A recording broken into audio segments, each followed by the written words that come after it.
Gila ini gokil. HP Y series dari Vivo bisa buat take Milky Way, ada RAW-nya lagi. Hai semuanya, ketemu lagi sama gua Fahmi dan di video kali ini kita kedatangan sebuah HP terbaru dari Vivo yaitu Vivo Y36. Ya, smartphone ini dibawa oleh Vivo di bulan Mei. Posisinya ini ada di kelasan HP dengan harga 3 jutaan yang tentunya ada beberapa poin yang asik nih buat kita bahas. Jadi langsung aja, let's go.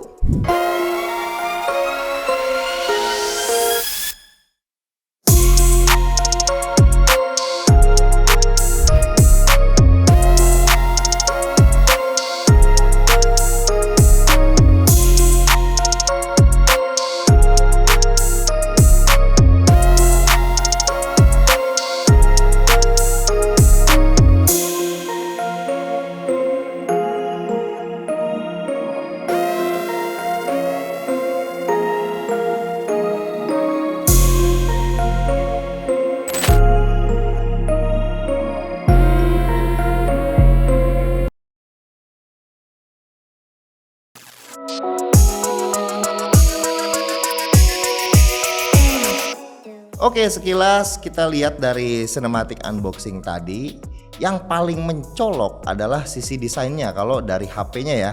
Kalau dari aksesorisnya kelihatan jelas dong, aksesorisnya lengkap, malah punya kepala charger 44 watt flash charge yang tergolong kenceng ya buat kelasannya. Speknya juga menyesuaikan ya, di kelasnya 8GB plus 8GB extended RAM dan penyimpanannya 256GB. Kita mulai dulu dari HP-nya. Punya bodi yang tingginya 164 mm, lebarnya 76 mm dan ketipisan 8 mm dengan berat 202 gram. Ukuran yang ideal ya buat HP zaman sekarang. Kelihatannya di atas kertas angka bobotnya itu memang lumayan gede, tapi pas digenggam ini enteng-enteng aja ya, padahal punya baterai berkapasitas 5000 mAh. Lanjut di sisi kanan ada tombol power sekaligus biometric security fingerprint, atasnya ada volume button, bagian atas ada slot SIM card dan lubang mic. Kita cek slotnya itu ada 2 nano SIM dan 1 micro SD, dual SIM, dual standby, jaringan 4G. Ke bagian kiri ini polosan nggak ada apa-apa, terus di bawah ada lubang jack audio, port USB-C dan grill speaker. Kualitas speakernya bisa gue bilang kenceng banget ya, berasa meskipun cuma mono speaker aja. Ini full di bagian bawah aja, tapi terasa banget. Ternyata semua ini didukung karena ada 200% audio booster dan sudah dilengkapi dengan high-res audio certification juga. Mantep banget sih buat dengerin lagu rame-rame, suaranya auto kedengeran. Ke bagian depan kita disuguhin sama layar 6,64 inci Ultra O screen. Nah ini asiknya nih ya. Jadi kamera depannya udah pakai punch hole di bagian tengah. Layarnya pakai panel IPS, resolusinya Full HD Plus 2388x1080. Layarnya juga udah punya refresh rate 90Hz dan ada opsi buat smart switch otomatis ya, 60 atau 90Hz. Nah, smart switch ini sebenarnya berguna ya buat menghemat penggunaan baterai. Misal pada saat layarnya stay, nggak ada scrolling, dia bisa pakai yang 60Hz aja. Nah, untuk tingkat kecerahannya kebanyakan Y36 ini punya fitur sunlight display yang bisa mencapai 650 nits.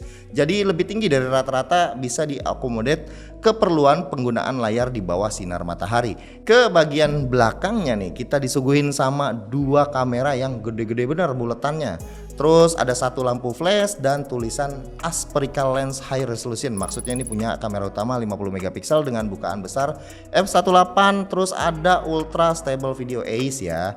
Terus ada lensa depth, ini sih bonus aja ya, buat ngukur efek bokeh pada portrait mode dengan resolusi 2 megapiksel bukaan f2.4. Nah ngelihat bagian belakangnya ini nih, waduh ini punya desain yang narsis banget nih kelihatannya. HP ini punya 2 pilihan warna ya, glitter aqua dan meteor black. Lucu juga ya namanya. Nah yang kita pegang saat ini warna glitter aqua, ini sesuai namanya ya, ada glitter-glitternya gitu. Logo Vivo-nya di bagian kiri, di bawahnya kelihatan agak menyamar ya di balik glitter-glitternya. Nah bahannya ini udah kaca bos. Jadi sampai sini kita udah jelas ya, menurut gua ada peningkatan Y series dari sisi desain. Yang pertama dynamic glass design, yang maksudnya adalah berbahan kaca, bisa ngasih looks yang premium untuk HP sekelasnya. Dan jarang banget ya ada smartphone di segmen ini yang menggunakan material glass, which material yang sama kayak HP kelas flagship.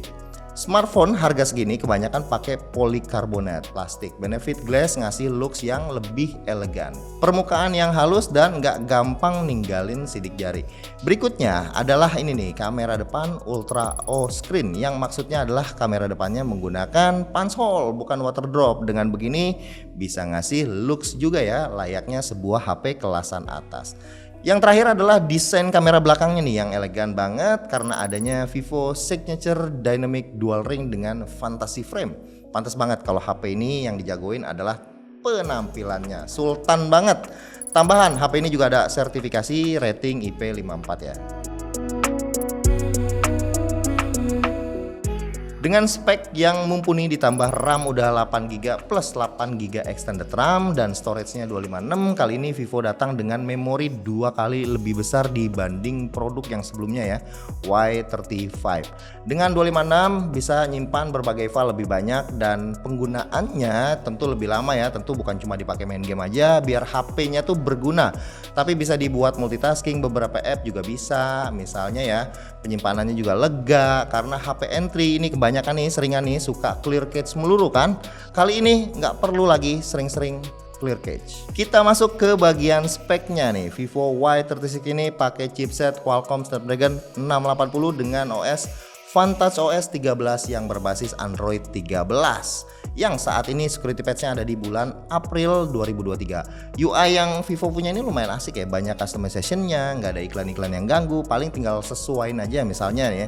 Lock screen, poster service ini kalau dirasa ngeganggu cukup disable aja. Bloatware-nya juga bisa di uninstall. Kalau gue sih pakai HP Vivo udah pasti ya, swipe down-nya itu gue setting ke notification, nggak perlu tuh ke global search.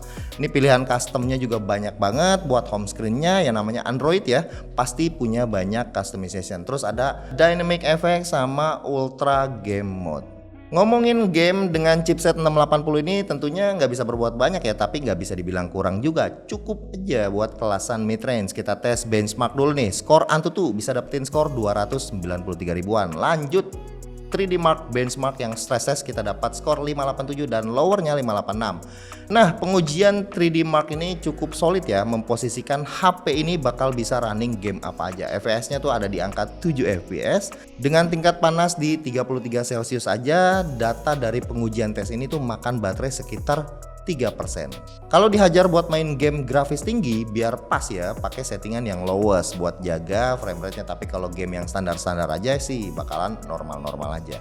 Nah, lanjut kita ke bagian pengecasan. Vivo Y36 ini dapat casan 44 watt flash charge dan ini jadi kelebihan tersendiri buat segmen HP kelasan segini. Ngecas HP ini dari 0 sampai 30% cuma 15 menit aja, dan kemampuan baterai 5000 mAh ini dalam penggunaan gua selalu bisa seharian. Menurut gue ini udah nggak perlu lagi khawatir ya soal kemampuan baterai, ditambah lagi ngecasnya juga cepet banget.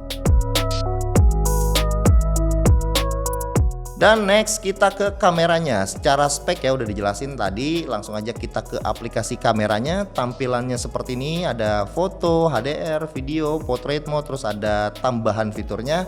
Nah, yang menarik nih ada mode Pro. Di opsi mode Pro ini kita bisa take dalam format RAW sama settingan Pro-nya yang lengkap. Shutter speed-nya itu maksimal ya, bisa di 30 detik yang artinya kalian bisa bermain-main sama long exposure. Selain itu juga ada fitur seru lainnya yang gampang banget kalian pakai, ada double exposure, bokeh flare portrait, sama portrait light effect, dan masih banyak lagi fitur-fitur menarik lainnya. Oke, kita langsung aja tes ini HP buat foto-foto dan kita lihat sampel videonya.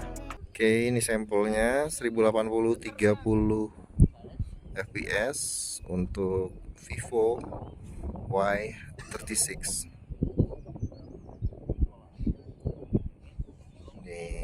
Udah lewat ya sunrise-nya. Sekarang kamera belakang kita tes stabilisernya sambil jalan dengan resolusi di maksimumnya ya, di 1080 30 fps. Terus ada stabilization-nya juga. Gimana? Oke, kita lihat view ke sebelah kiri. Dan nih kamera depannya sama ya, di 1080 30 backlight. Kita coba arahin yang ke sini biar nggak terlalu backlight.